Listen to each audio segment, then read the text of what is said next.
Permata TV YouTube Indonesia dengan bangga mempersembahkan sebuah storytelling kekinian abad ini, diangkat dari karya besar Esa Mintarja yang sangat populer di masanya, berlatar belakang kisah tanah Jawa masa lampau dengan judul Kisah Api di Bukit Menoreh.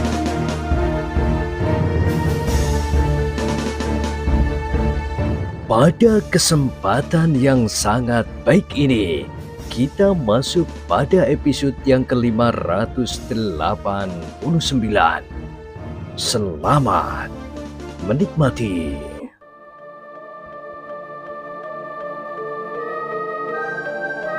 Di akhir kisah sebelumnya disebutkan, demikianlah Kiai Gringsing dan kedua kawannya pun segera meninggalkan padukuhan itu. Mereka sama sekali tidak menarik perhatian orang-orang yang berpapasan di sepanjang jalan, seperti orang-orang lain yang berjalan melalui jalan itu. Maka ketiga orang itu pun melangkahkan kakinya tanpa gangguan apapun juga. Namun percakapan kecil di dekat halaman rumah Kitano Metir yang kosong itu telah menumbuhkan bahan pembicaraan yang panjang. Cerita-cerita tentang Kitano Metir sempat menumbuhkan senyum di bibir Kiai Gringsing, Ki Waskita, dan Ki Sumangkar. Jangan-jangan berita itu benar, berkata Ki Waskita. Yang berjalan bersama kita sekarang adalah arwah Kitano Metir yang sudah meninggal. Ki Sumangkar tertawa, katanya, bukan, tetapi hanya sebatang pohon pisang. Sedang orangnya yang sebenarnya tidak berada di sini. Sehingga apabila terjadi sesuatu, maka yang mengalami itu sama sekali bukan tubuh Kitano Metir yang sebenarnya, tetapi batang pisang itulah. Tetapi ternyata yang dipercaya oleh orang itu adalah cerita yang sebenarnya, sahut Kiai Gringsing. Sebenarnya lah orang-orang sudah mengetahuinya bahwa Kitano Metir memang berada di sangkal putung itu memang bukan rahasia.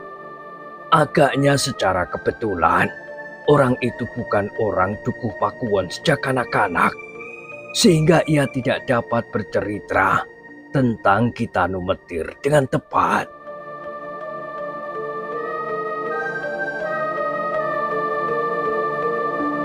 Tetapi ceritanya cukup menarik. Itu pertanda bahwa Kitano Metir memiliki akar yang kuat di hati rakyat Dukuh Pakuwon. Namun ternyata bahwa pendapat mereka tentang Kitano Metir adalah jauh lebih baik dari jalan hidup yang ditempuh oleh orangnya.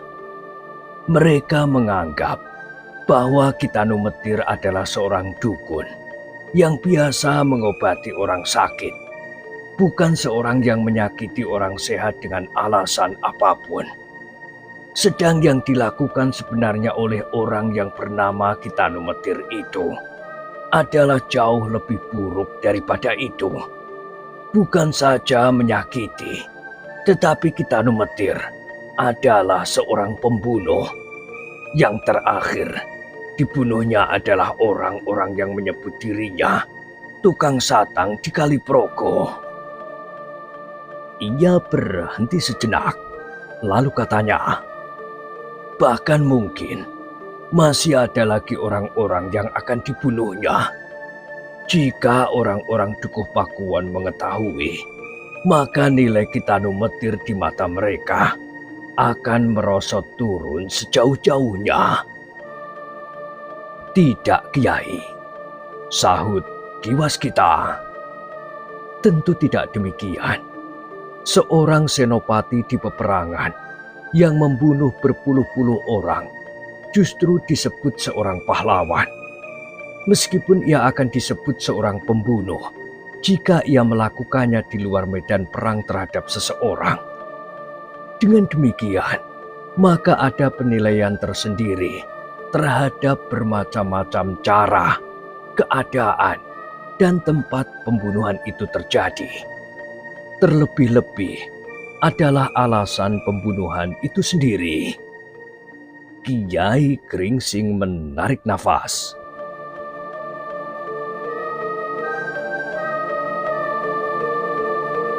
Kiai tidak pernah melakukan pembunuhan tanpa arti, sahut Ki Sumangkar. Karena itu, Kiai tidak perlu menyesali.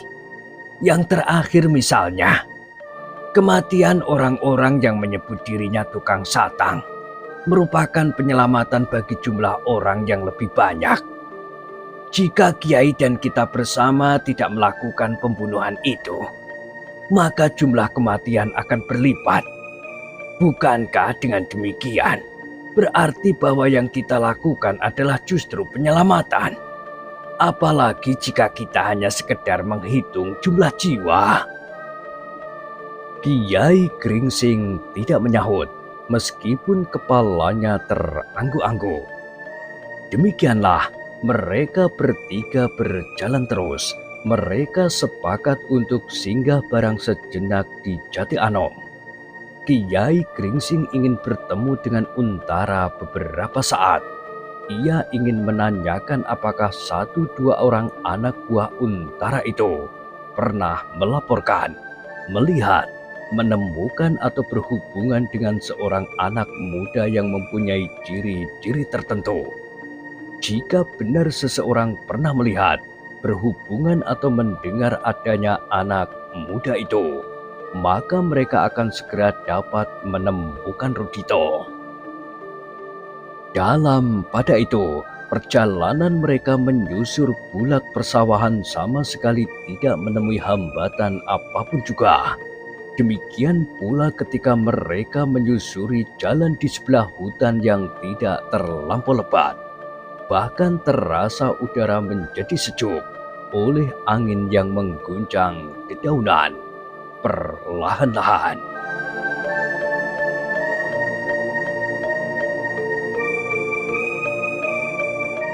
Daerah ini pun termasuk daerah yang subur, berkata Kiai Gringsing.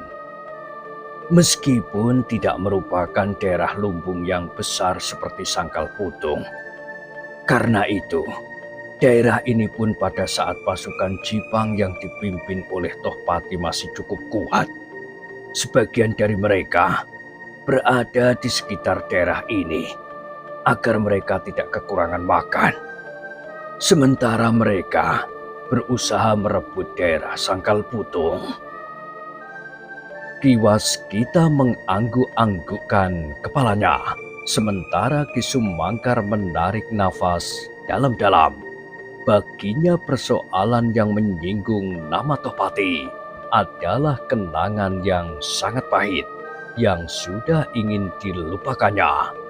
Namun setiap kali persoalan itu masih saja disebut-sebut.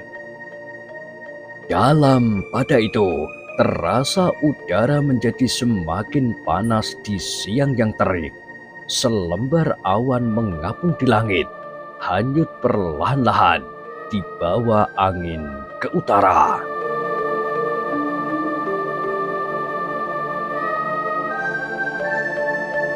Di Sangkal Putung, Swandaru yang sudah mulai dengan masa yang khusus bagi mereka yang akan melangsungkan perkawinannya, duduk termenung di tangga pendopo. Rasa-rasanya hari-hari yang akan dialaminya selama kira-kira 8 akan sangat menjemukan sekali. Yang 8 itu tentu akan terasa lama sekali, kecuali karena ia tidak boleh meninggalkan halaman rumahnya itu jika tidak ada keperluan yang penting sama sekali. Maka saat-saat menunggu memang merupakan saat-saat yang paling menjemukan. Rasa-rasanya Waktu berjalan dengan lambannya. Ketika ia menengadahkan wajahnya, matahari masih belum sampai ke puncak langit. Rasa-rasanya sudah sehari penuh aku duduk di sini, gumamnya. Agaknya baru menjelang tengah hari. Swandaru berdiri dengan malasnya dan berjalan ke regol. Tetapi gardu di regol halamannya itu nampak kosong. Tidak ada seorang pun di gardu itu. Ia berdesis sambil bersungut-sungut. Dengan langkah yang berat ia berjalan kembali ke pendopo. Sekali-sekali ia berhenti memandang langit yang cerah. Langkahnya tertegun ketika ia melihat Sekar Mirah melintas di sisi pendopo. Dan tiba-tiba saja ia telah memanggilnya. Sekar Mirah berpaling. Dilihatnya Swandaru berdiri di halaman seorang diri. Nah, sekarang baru kau merasakan, berkata Sekar Mirah. Selama ini kau memang terlampau banyak pergi. Besok akulah yang akan pergi untuk beberapa hari. Kau tinggal di rumah menunggu ibu dan ayah. Kau harus membantu ibu di dapur.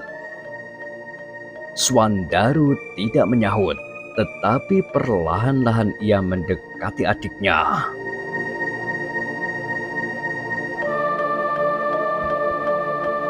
Kau mau apa sekarang? Ia bertanya ketika ia sudah berdiri beberapa langkah dari adiknya. Tidak apa-apa, tetapi aku akan pergi ke sudut desa, bermain-main dengan kawan-kawan, kemudian pergi ke sawah membawa makanan bagi orang-orang yang bekerja di sawah. Di mana Agung Sedayu? Aku tidak tahu. Bukankah tadi bersama kau di sini? Swandaru menarik nafas dalam-dalam. Katanya, Agung Sedayu tidak pernah berada di rumah. Ia selalu saja pergi ke sawah, ke kali memandikan kuda, ke gardu, kemana saja. Hei, apakah ia pergi ke sawah sekarang? Aku tidak tahu. Tiba-tiba suara Swandaru menjadi bersungguh-sungguh. Sekar Mirah, kau pun harus segera kawin. Sekar Mirah mengerutkan keningnya, tetapi ia pun kemudian mencibirkan bibirnya sambil berkata, Kau ingin agar aku juga mengalami seperti kau sekarang? 8 hari tidak boleh pergi kemana-mana. Bukan itu. Swandaru berhenti sejenak. Lalu katanya, tetapi kau harus segera kawin sebelum keadaan menjadi semakin kalut.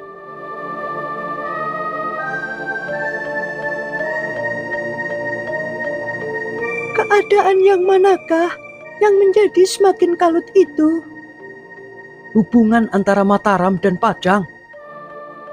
Ah, itu bukan urusanku. Sekar Mirah berhenti sejenak. Lalu tiba-tiba saja ia tertawa. Kau sangka aku tidak mengerti? Apa? Kau membohongi aku lagi. Hei, kau sangka aku akan merengek agar ayah mempercepat hari-hari perkawinanku? Semuanya masih harus dipikirkan. Jadi kau masih ragu-ragu? Kau masih akan memperbandingkan pilihanmu? Bukan itu. Tetapi apakah aku harus kawin dengan seorang petualang yang tidak mempunyai pegangan menentu? Hei, ibu sudah pernah mengatakan, meskipun tidak berterus terang, bahwa sebaiknya setiap anak muda yang akan kawin mempunyai pegangan hidup yang mapan. Aku juga belum mempunyai pegangan hidup. Tetapi kedudukanmu jelas. Jadi kau kecewa terhadap Agung Sedayu? Tidak. Sekar Mirah melangkah maju sambil mencubit lengan kakaknya. Kau selalu mengganggu. Mirah, Mirah. Swandaru melangkah mundur. Aku berkata sesungguhnya kali ini. Sambil mengusap lengannya yang menjadi merah, ia berkata, maksudku, bukankah kau sudah mengetahui keadaan Agung Sedayu sejak kau berkenalan?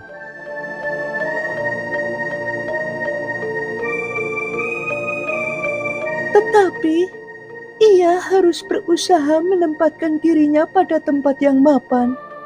Kakaknya dapat menjadi seorang senopati. Kenapa Kakang Agung Sedayu tidak? Seharusnya ia memang menjadi seorang senopati terkenal seperti kakaknya.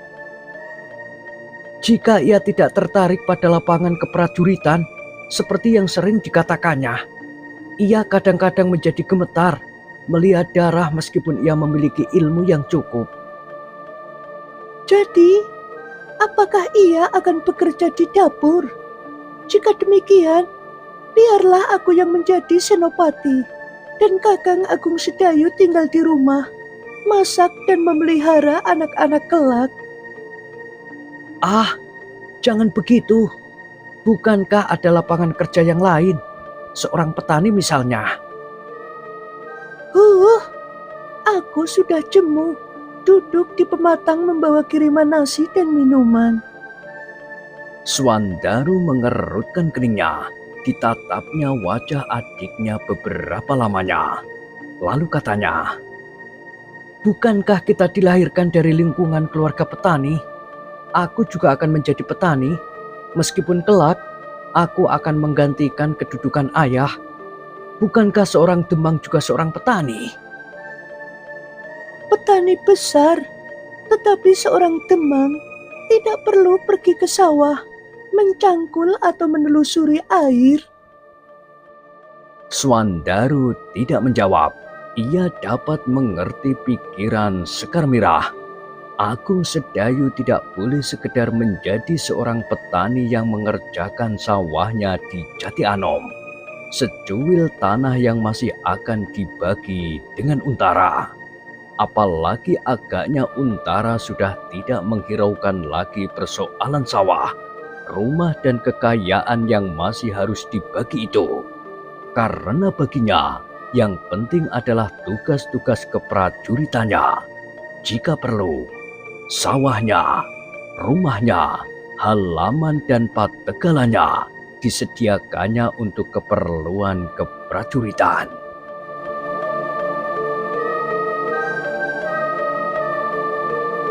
Memang aneh sekali, desis Swandaru di dalam hati. Ki Sumangkar kadang-kadang bercerita tentang beberapa orang pimpinan prajurit yang justru memanfaatkan kedudukannya untuk memperkaya diri sendiri, untuk mengumpulkan kekayaan pribadi, dan bahkan kadang-kadang dengan kekayaan itu, beberapa orang telah mengumpulkan beberapa orang istri. Swandaru menarik nafas, namun kemudian dilanjutkannya. Tetapi itu adalah prajurit-prajurit Jipang. Agaknya, karena itulah Jipang tidak tumbuh menjadi besar dan ternyata jauh berbeda dengan yang dilakukan oleh Untara. Ia tidak lagi menghiraukan adiknya, bahkan dirinya sendiri. Karena untuk beberapa lamanya Swandaru tidak menyahut oleh angan-angan yang sedang bergejolak, maka Sekar Mirah pun kemudian berkata, Aku akan pergi ke rumah sebelah. untuk apa? Ibu menyuruhnya membuat minyak kelapa. Di belakang ada setumpuk kelapa yang sudah kering.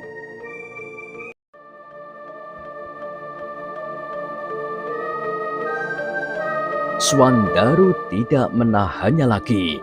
Dibiarkannya Sekar Mirah melangkah meninggalkannya.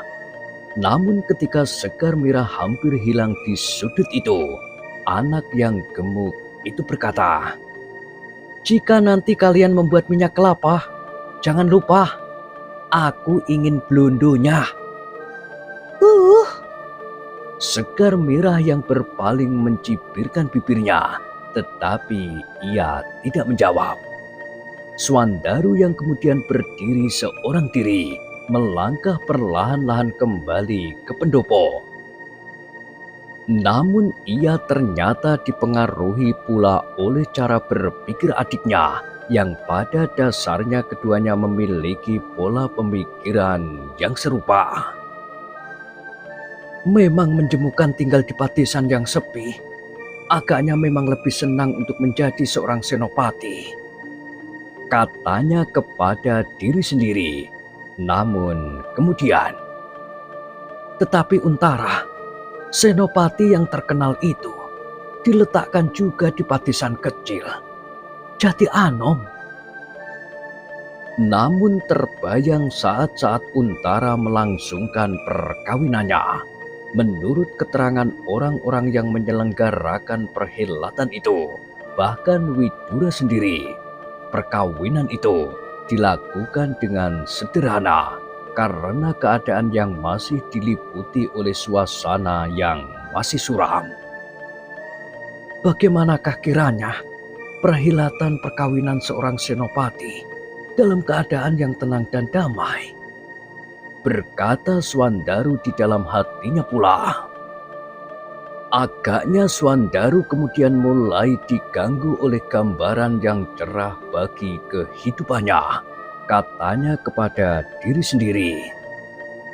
Menurut guru, seseorang harus mempunyai kegayuhan. Jika tidak, maka ia akan berhenti dan kehilangan kemungkinan bagi masa depannya. Jika aku anak seorang Demang, apakah aku harus berhenti sampai di sini? Meskipun Kakang Agung Sedayu sekarang masih belum mempunyai pegangan hidup tertentu, pada suatu saat justru ia akan melonjak ke jenjang pangkat yang jauh lebih tinggi dari seorang Demang. Sedang aku sama sekali tidak berusaha untuk menjangkau tempat yang lebih baik dari tempat yang disediakan bagiku, Demang Sangkal Putung.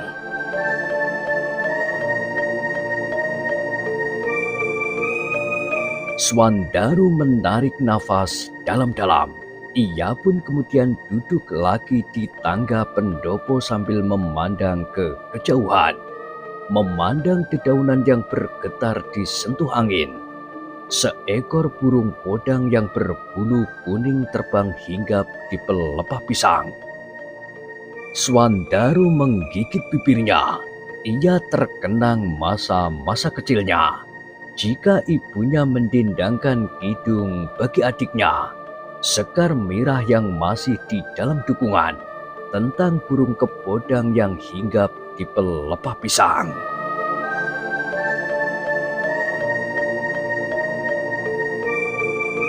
Sementara itu, Kiai Gringsing dan kedua kawannya sudah menjadi semakin dekat dengan Kademangan Jati Anom. Jalan yang dilaluinya terasa menjadi semakin naik. Sekali-sekali terasa bahwa mereka telah mendaki kaki Gunung Merapi. Kita akan segera sampai ke Jati Anom, berkata Kiai Gringsing. Mudah-mudahan kita masih tetap dikenal oleh prajurit-prajurit yang bertugas selain Untara sendiri. Mungkin masih ada 1-2 orang yang mengenal kita, sahut Ki Sumangkar. Tetapi ada di antara mereka yang tentu sudah ditarik dari Jati Anom. Biasanya kelompok-kelompok prajurit bertugas untuk waktu yang tertentu di suatu tempat. Apakah jika kita tidak dikenal oleh prajurit-prajurit itu, kita akan mengalami kesulitan? Bertanya Ki Waskita. Aku kira tidak. Suasananya kini adalah cukup tenang. Meskipun kadang-kadang ada juga persoalan-persoalan kecil yang mengganggu. Apalagi jalan yang melintasi Kademangan Jati Anom adalah jalan yang cukup ramai.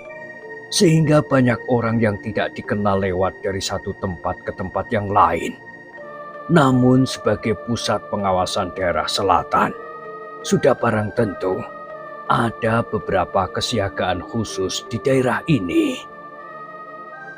Ketika mereka memasuki padukuhan induk Jati Anom, maka hal itu memang ternyata. Di beberapa tempat mereka melihat penjagaan. Prajurit-prajurit bersenjata berdiri di ujung padukuhan, mengawasi orang-orang yang lewat melalui gerbang. Namun ketajaman mata ketiga orang-orang tua itu dapat menangkap bahwa sebenarnya di antara prajurit-prajurit yang bersenjata lengkap itu masih terdapat beberapa orang petugas sandi yang hilir mudik di jalan-jalan yang melintasi padukuhan induk. Kesiagaan yang tinggi memang terasa, berkata Ki Waskita, meskipun tidak nampak semata-mata. Kiai Gringsing mengangguk-angguk, kemudian katanya, kita hampir sampai ke rumah Untara. Rumah itu sebagian memang dipergunakan bagi kepentingan para prajurit. Angger Untara memang seorang prajurit seutuhnya, desis Ki Sumangkar.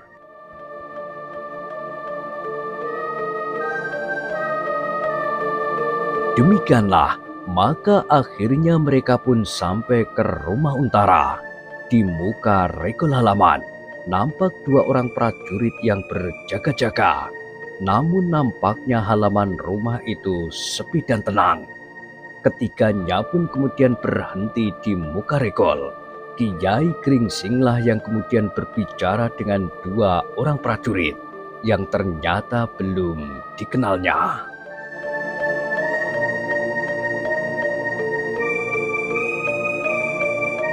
Kami akan menghadap Angger Untara, berkata Kiai Gringsing. Siapakah kalian? Kami adalah orang-orang Sangkal Putung. Sangkal Putung, apakah keperluan kalian? Keperluan pribadi. Kami masih mempunyai gegayutan kadang dengan Angger Untara. Kedua prajurit itu saling berpandangan sejenak. Kemudian yang seorang berkata, silahkan menunggu sejenak. Prajurit itu pun segera masuk. Tidak terlampau lama, ia pun segera kembali ke regol halaman. Katanya kemudian, marilah ke gardu penjagaan itu. Kalian dapat berbicara dengan pemimpin penjagaan. Kiai Gringsing mengerutkan keningnya. Dari celah-celah pintu gerbang, mereka memang melihat sebuah gardu. Beberapa orang prajurit duduk di dalam gardu itu. Ketiga orang itu pun kemudian mengikuti prajurit itu ke gardu penjagaan. Di dalam halaman itu, mereka diterima oleh pemimpin penjagaan itu dengan baik.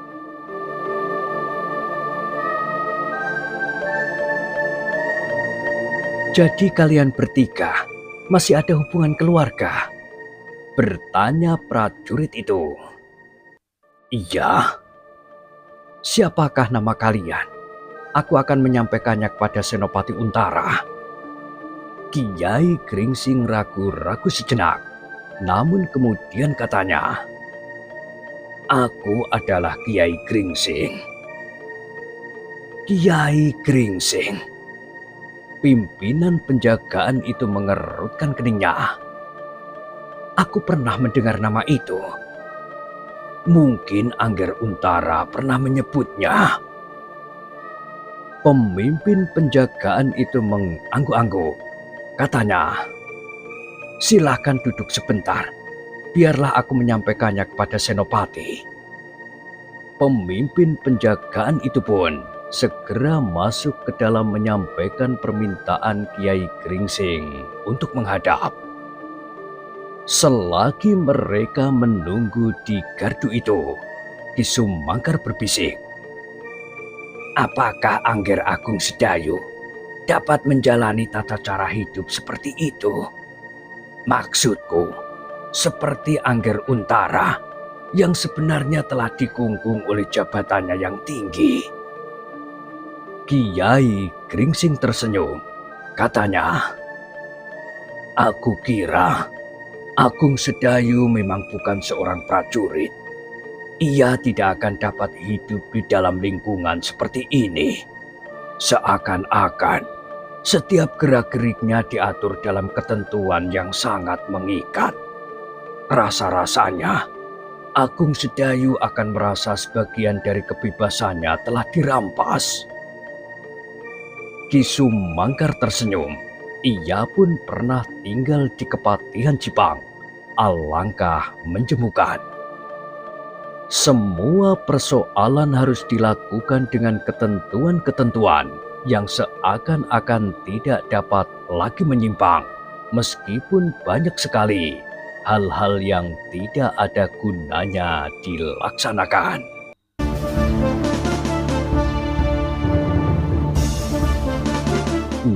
Nah, bagaimanakah kisah selanjutnya?